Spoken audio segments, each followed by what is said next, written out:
오늘은 재림 준비와 양과 염소의 비유 두 번째 시간입니다. 마태복음 25장 40절의 말씀을 읽겠습니다.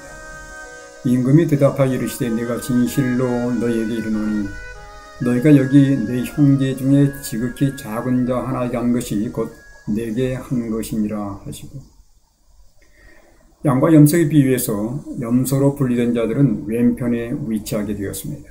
그들에게 예수님은 어떤 선언을 내렸습니까? 저주를 받은 자들아 나를 떠나 마귀와 그 사자들을 위하여 예비된 영원한 불에 들어가라는 선언이었습니다. 예수님이 말씀한 예비된 영원한 불은 무엇입니까? 이것은 양들로 분리된 자들에게 주어지는 예비된 나라와 대조가 되는 것으로 근본적으로는 마귀와 그 사자들을 위해서 준비된 것입니다. 죄 같은 세상의 죄라는 것을 처음으로 일으킨 장본인이 바로 마귀와 그에게 동조했던 타락한 천사들이었습니다. 이미 그들에게도 자신들의 잘못을 회개하고 돌이켜 쓰는 기회가 주어졌습니다. 그러나 그들은 그 기회를 무시해버렸고 결국 은혜의 시간을 넘기면서 하늘에서 쫓겨나게 되었습니다. 그리고 이 지구의 죄를 가져와서 질병과 고통과 눈물의 세상으로 만들어버렸습니다. 그들이 바로 예비된 영원한 불, 즉 영원한 형벌에 해당되는 존재들입니다. 그렇다면 영원한 불은 무엇입니까? 흔히 결코 꺼지지 않는 지옥불이라고 생각합니다. 그런데 영원한 불로 멸망한 도시가 있습니다.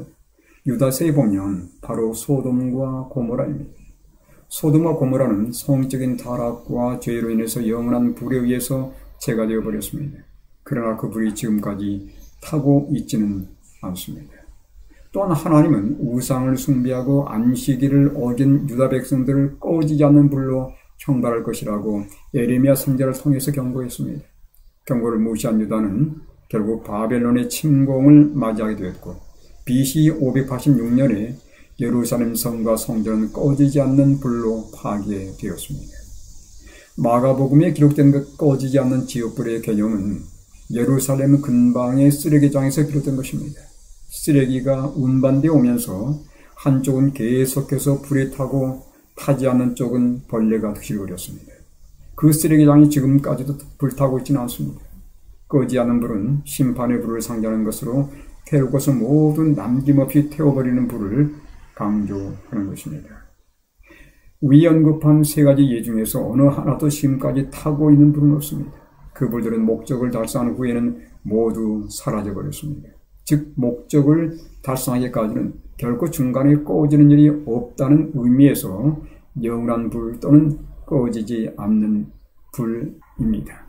마지막 날에 사탄과 그의 추종자들이 받게 될 심판의 형벌 또한 마찬가지입니다. 그 형벌의 결과 사탄과 모든 악의 세력은 소돔과 고모라처럼 영원한 불에 타서 결국에 죄만 남게 될 것입니다.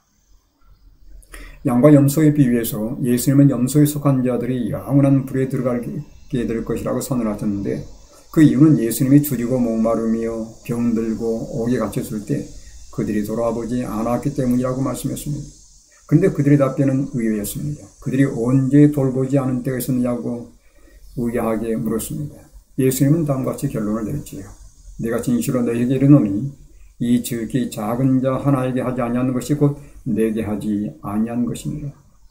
예수님을 믿는 성도들이 고통당하는 이웃, 어려움을 당하는 이웃을 대하는 태도를 예수님을 대하는 것으로 취급했습니다. 참된 믿음은 사랑의 순종으로 나타납니다. 양과 같은 성도들은 예수님을 대하듯 사람들을 대했지만, 염소 같은 사람들은 예수님을 믿는다고 고백은 했지만 그들의 신앙은 형식적이었습니다. 양들에 속한 사람들은 자신들의 선행을 결코 기억하지 않았습니다. 당연한 것이기 때문입니다. 그런데 염소에 속한 사람들은 자신들의 선행을 일일이 기억하며 그것들을 자신들의 자랑거리로 삼았습니다. 여러분, 오늘 나는 이웃을 어떻게 대하고 있습니까?